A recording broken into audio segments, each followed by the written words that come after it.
Vous dire quelques mots d'abord sur l'esprit de la loi relative à la liberté de choisir son avenir professionnel, dont le titre 1, et qui correspond à peu près à 2 tiers du projet de loi en volume, correspond à la formation professionnelle. Peut-être une loi, c'est un cadre. C'est un cadre juridique, ça a vocation à être un cadre incitatif. Alors un cadre dont on se sert, dont on décide de ne pas se saisir, mais dont nous on a bien envie que vous puissiez, organismes de formation professionnelle, entreprises, DRH, acteurs institutionnels, partenaires sociaux, dont vous puissiez vous saisir. Et l'enjeu un peu d'aujourd'hui et des semaines à venir, c'est de comprendre quelles sont les opportunités, quelles sont les nouveautés qui s'ouvrent et comment vous pouvez vous positionner par rapport à ça. La loi, c'est un point de départ, un cadre, mais évidemment, beaucoup dépend de vous. Et c'est une loi qui arrive, c'est pas un hasard dans l'agenda global du président de la République, puisque c'est bien cette loi, elle s'inscrit dans un programme global de transformation du modèle social, et elle arrive assez tôt.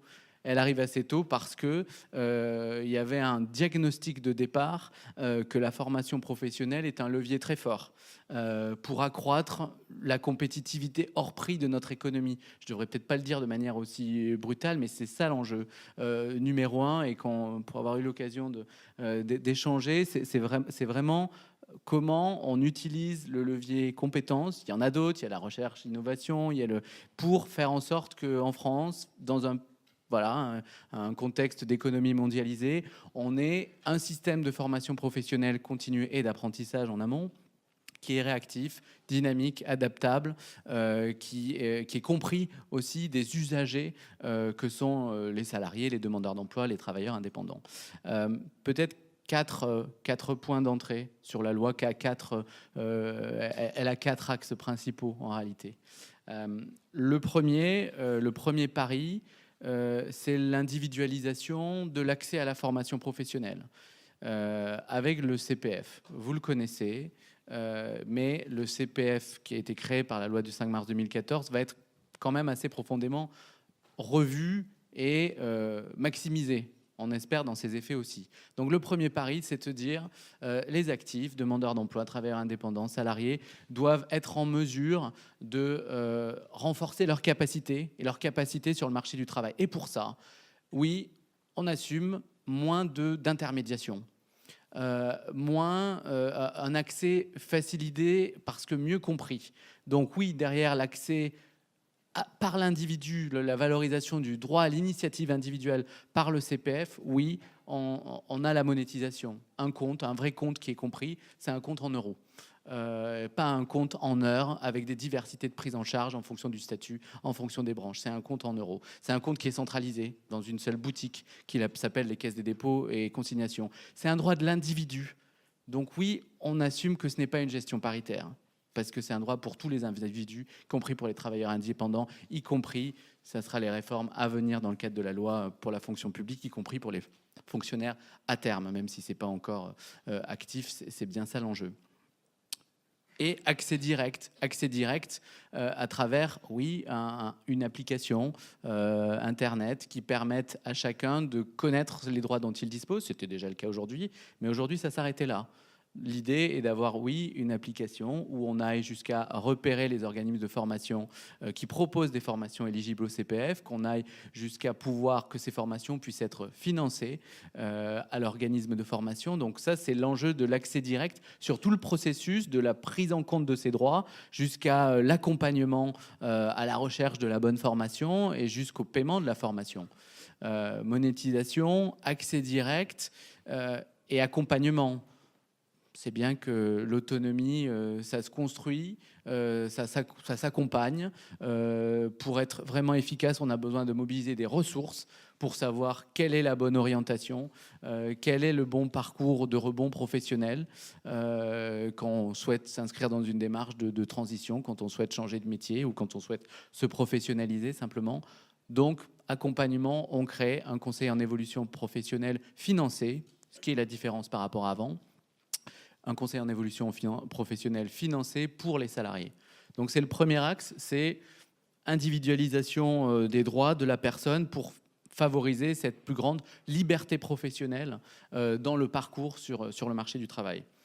Le deuxième point, c'est sur la formation des entreprises. C'est finalement faciliter les conditions d'exécution de la formation en entreprise parce que les entreprises doivent continuer à investir dans la formation. Et que cet investissement, il va, et on escompte bien qu'il aille au-delà des obligations de financement légal qui existent. On est sorti depuis 2014 et on poursuit dans cette logique-là des obligations de dépenses de formation, des obligations quasi fiscales.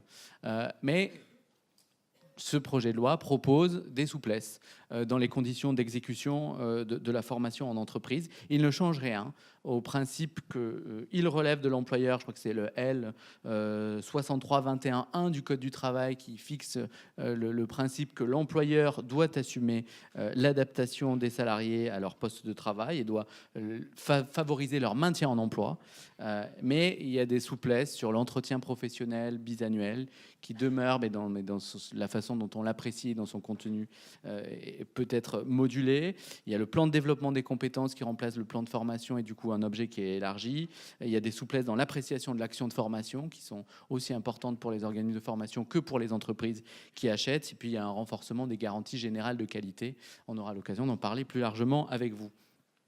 Troisième point, dynamiser, booster l'apprentissage. C'est un des paris que fait cette loi. Et pour ça, 4 leviers principaux. Le premier, c'est l'orientation. Et là, c'est un chantier qui est ouvert, un chantier qui est laissé à la main des régions qui vont être responsables de l'information sur les métiers et les formations, y compris dans les établissements scolaires et d'enseignement supérieur. Le deuxième axe, c'est quand même la simplification du contrat de travail, du droit de l'apprentissage, et donc simplification dans ces conditions d'exécution du contrat, dans les conditions de dépôt. On passe à un simple dépôt plutôt qu'à un enregistrement et un contrôle a priori du contrôle du contrat d'apprentissage pour les entreprises.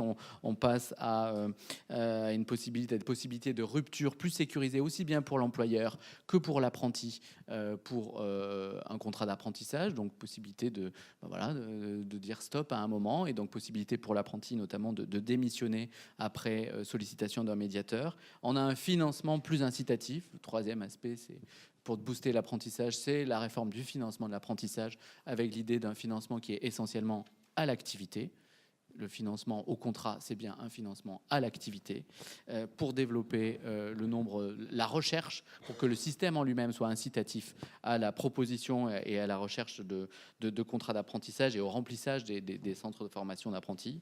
Et puis, il y a d'autres modernisations du fonctionnement, et je dirais du fonctionnement y compris pédagogique, avec l'adaptation de la durée du contrat qui est possible sans accord de l'inspection par apprentissage, par les CFA, avec une facilité des sujets qu'on va encore investiguer sur le contrôle continu facilité pour les CFA, des exigences qualité, et puis quelque part même la façon dont on va construire les certifications professionnelles, les titres et les diplômes ouverts à l'apprentissage, en donnant plus la place aux professionnels et à leurs représentants que sont les partenaires sociaux. Ça aussi, on espère que ça contribuera à dynamiser l'apprentissage et à passer des caps en termes de volume et en termes de confiance dans le système de l'apprentissage qui sont importants. Il y a aussi une simplification des aides. D'une certaine manière, l'idée que la régulation administrative de l'apprentissage doit être diminuée, revue, voire même drastiquement revue. C'est quand même ça qui est derrière, avec la libéralisation de l'offre, la simplification des aides pour les employeurs dont la complexité nuisait à leur efficacité même.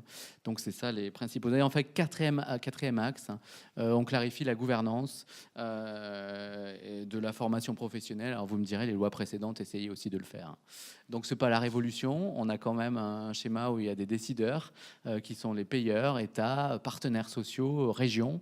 Mais par contre, on simplifie les structures, on fusionne un certain nombre de structures pour créer France Compétences, instance, établissement public de régulation au niveau national, et au niveau régional, comme ça fonctionnait pas si mal, finalement on a plutôt conservé, à ceci près, on aura l'occasion d'en parler, du fonctionnement et du CPF transition professionnelle et des changements sur les fonds GESIF qui sont importants mais qui vont au-delà de la gouvernance. Et puis on crée des opérateurs de compétences On simplifie la collecte avec la collecte URSSAF à compter de 2021. Donc, beaucoup de changements institutionnels sur lesquels on aura l'occasion de revenir. Alors, vous allez me dire, avec tout ça, qu'est-ce qui ne change pas ? Je me permets de vous annoncer quand même qu'il y a quand même des choses qui ne changent pas dans cette loi. J'en ai repéré quelques-unes. Il y a la formation des demandeurs d'emploi. Pas de disposition qui modifie beaucoup l'économie générale et le fonctionnement de la formation des demandeurs d'emploi, et notamment les compétences des régions comme pilote, chargés de la stratégie régionale pour les chercheurs d'emploi, et avec l'ensemble du financement dédié. Ce qui change, c'est l'investissement complémentaire de l'État, mais qui est très largement confié dans la mise en œuvre aux régions à travers un financement dédié de la part des entreprises. Et ça, c'est assumé.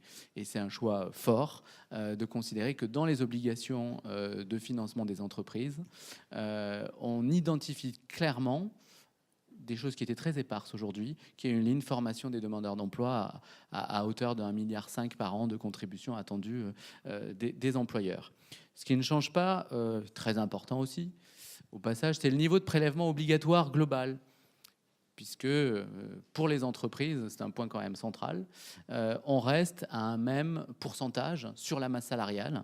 Pour les entreprises de plus de 11 salariés, taxe d'apprentissage plus formation continue, je laisse de côté les CDD, mais on est à 1,68% de prélèvement sur la masse salariale, et on est à 1,23% pour les moins de 11 salariés, pour les entreprises de moins de 11 salariés. Donc un niveau de prélèvement global, de financement obligatoire qui est maintenu, ça veut dire des choix derrière. Ça veut dire qu'on ne peut pas tout faire. Surtout si on décide d'avoir une attention accrue, financière accrue pour les demandeurs d'emploi. Si on décide d'avoir un financement garanti, ce qui n'était pas le cas jusqu'ici, plus fort pour le CPF. Donc c'est aussi une contrainte. C'est une garantie pour les entreprises et une contrainte aussi dans la mise en œuvre des politiques publiques.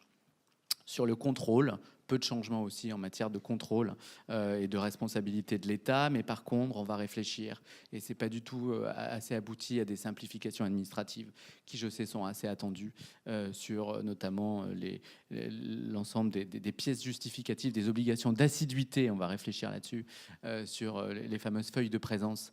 On a évidemment une question sur quelques simplifications là-dessus pour simplifier la vie et des organismes de formation et des futurs opérateurs de compétences, mais c'est encore en débat à ce jour.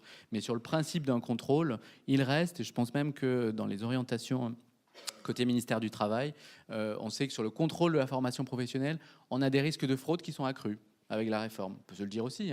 Le CPF avec un montant garanti de 1,5, 1,8, on verra, milliards d'euros, c'est des possibilités aussi de collusion entre des organismes de formation professionnelle et des individus. Ça arrive, personne ici dans la salle n'est évidemment visé, mais on sait que ça peut se produire sur 76 000, voire même 90 000 organismes de formation qui existent en France. Donc on sait qu'on va avoir des exigences en matière de contrôle et de lutte contre la fraude qui sont pas nouvelles, mais du coup qui sont constantes. Je l'ai dit tout à l'heure, la gouvernance régionale quadripartite n'est pas modifiée.